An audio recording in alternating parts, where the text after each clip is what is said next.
jalan satu-satunya ketika ibaratnya gini, kalau bahasa Jawa, ha menangi zaman edan ewo hayo ing pambudi jantraning jagat wis pinasti, ya kan. Berarti ya ha menangi zaman edan ya zaman gila ini yang gitu. Ya akhirnya apa, jantraning jagat, jantra itu kan jangka, jagat wis mesti ya akan bekerja ya alam.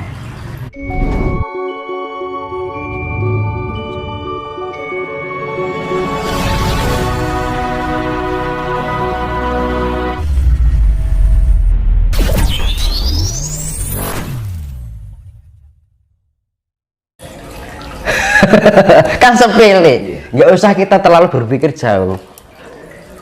Karena apa? Kriteria Nusantara yang sebenarnya ketika manusianya itu mengenal jati dirinya, begitu juga mengenal jati diri Nusantara, berbagai budayanya dan kekayaan alamnya. Apa kita sudah membangun ini sudah cukup selesai? Enggak. Kan no. Iya. Di pesan saya sih, kita lebih eling lan waspada ya kan.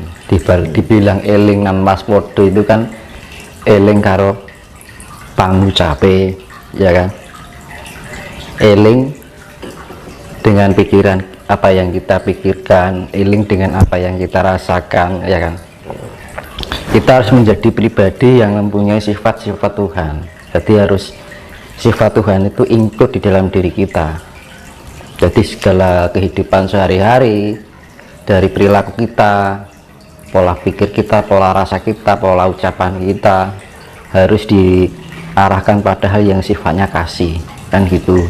Karena ini yang dibilang masa penyaringan, biar kita nanti terselamatkan dari yang namanya bencana besar. Bencana besar pasti akan terjadi, gitu. Nah, untuk jadi jangan sampai kita posisinya itu tidak siap, kan gitu loh. Jadi harus kita mempersiapkan diri kita sendiri sedini mungkin ya, kerep-kerep di atas jam 12 malam melek bengi, kan gitu. Kalau kita ya saya bilang tadi henung hening ya kan, diam merenung kemudian hening. Nah, merenung itu apa? Diam itu kan di dalam sebuah ketenangan, di dalam keheningan gitu kan. Terus henung, kita merenungi, sering-sering kita komunikasi dengan diri kita sendiri. Nanti kalau kita sering-sering komunikasi dengan diri kita sendiri, membuat kita itu semakin mengerti. Yang mengerti dengan kondisi kita, mengerti dengan perasaan kita, mengerti dengan apa yang kita berikan, mengerti perilaku kita. Ya kan? Akhirnya apa?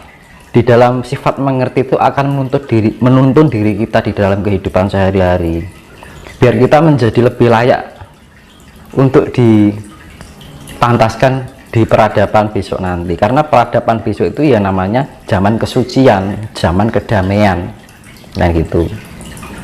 Suci kan dalam arti harus mempunyai sifat kasih mau. Kalau kita mau yang namanya kita olah spiritual, mau ajaran ini ajaran itu, kalau kita nggak bisa menerapkan kasih ya percuma. Karena Tuhan yaitu tadi kekuatan power dari alam semesta, bahkan dunia global semesta ini dari makro sampai mikro, itu kuncinya adalah kasih gitu. Karena apa ya, itu tadi kembali kita harus mempunyai sifat memelihara ya. Apa yang kita pelihara? Pelihara pikiran kita dengan baik, pelihara rasa kita dengan baik, pelihara perilaku kita. Kalau kita sudah memelihara itu, kita sama aja memelihara diri kita. Nah, ketika kita memelihara diri kita bagian dari istilahnya memelihara alam semesta ini, mewakili gitu kan, dari diri kita sendiri. Dan itu harus bisa. Kalau ini semua terjadi secara global, dari semua orang yang di muka bumi ini punya sifat seperti itu, maka akan tercipta kedamaian.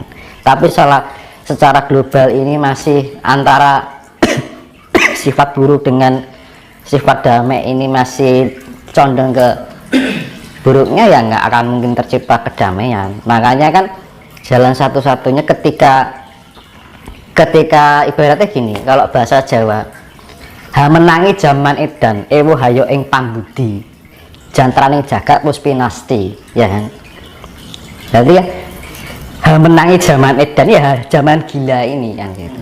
Ewo hayo ing pambudi, kita akan berbuat baik aja serba ewo kan gitu kan, serba canggung, kita mau berbuat kebaikan aja sesuatu hal yang aneh di dalam kehidupan kita.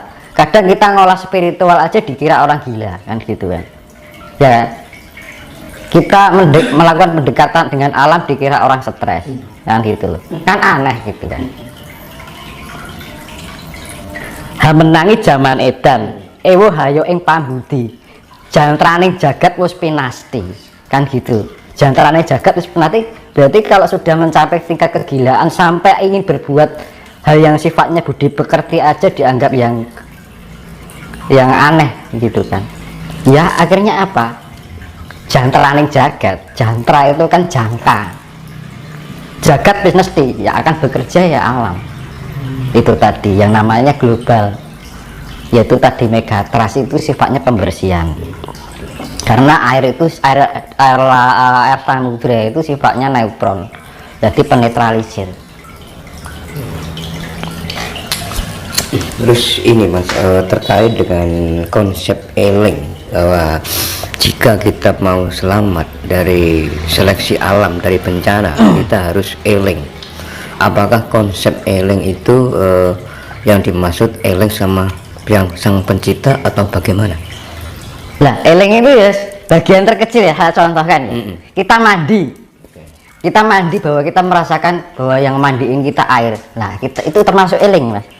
Kita minum nih, kita minum, kita merasakan bahwa yang kita minum itu air dari Tuhan.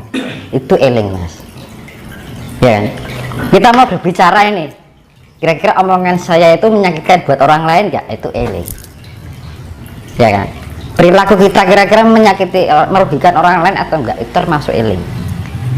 Nah, eling itu ya eling karo pikirane, rasanya, ucapannya, perilaku kita, ya kan. Kalau kita sudah eling dengan itu, maka itu bagian dari eling dengan Gusti.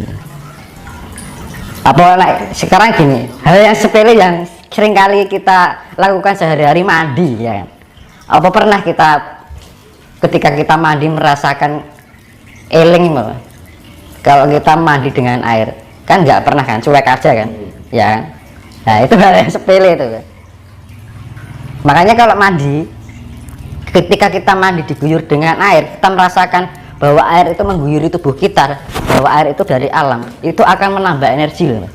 Karena ada sinergi antara alam dengan mindset kita ini, cipta rasa karsa ini. Dan itu akan membangkitkan energi di dalam diri kita. Sepele kan? Mandi itu juga disadari loh. Makan pun juga, ketika makan itu kita sadari, ini nasi ini dari hasil bumi. Saya sadari kita setiap makan nih, jangan asal makan aja gitu kan, tapi kita rasakan ketika masuk ke rohani.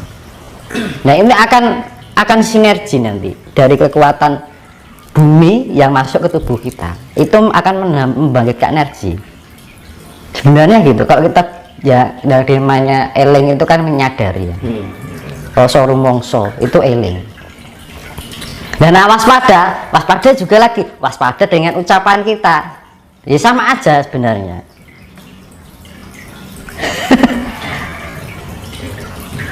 Lah gitu. Karena apa? Ketika kita menyakiti orang lain itu sama saja melukai diri kita sendiri sebenarnya. Karena apa? Hukum imbal balik, hukum feedback, hukum cermin, ya kan? Kalau kita pantulkan biru ya kembalinya biru, kalau pantulkan merah kembalinya merah, ya sama aja.